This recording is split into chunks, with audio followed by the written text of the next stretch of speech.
So ko Tararua te maunga, ko Taki te awa, ko Ngāti Raukawa te iwi, ko Kapu Manawa Whiti te hapu, ko Tainui te waka, ko Hōtoko ingo. Kia ora.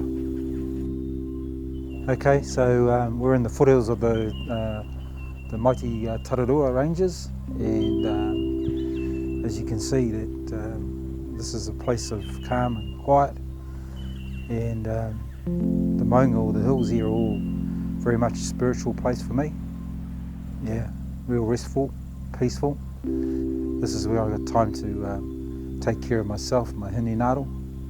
It's my, the psychology of myself. It's where I can put things into perspective.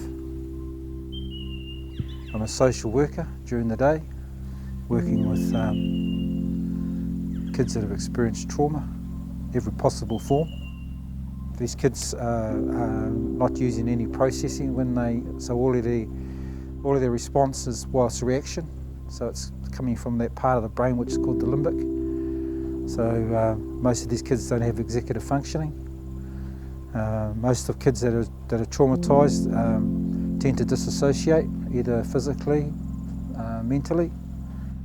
So importantly is to develop a safe environment, physically, mentally and emotionally.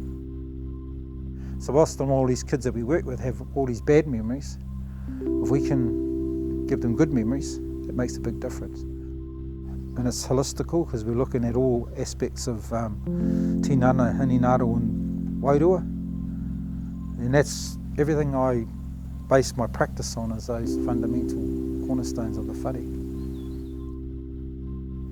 There's so many reasons for what's going on. There's constant pressure going on all the time here in the society. So I'm not even talking about peer pressure or anything like that, just the very virtue of society itself.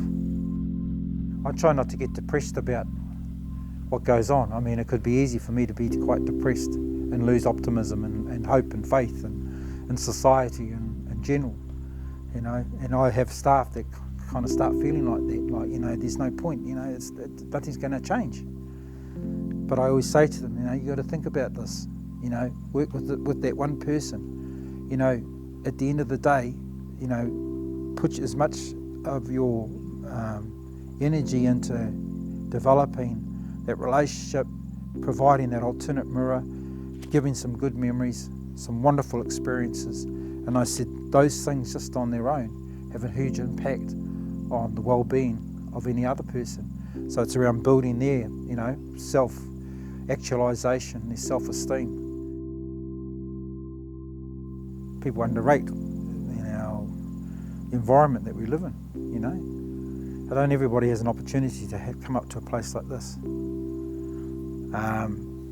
But that being said, if you're optimistic and know what you want, you'll find it.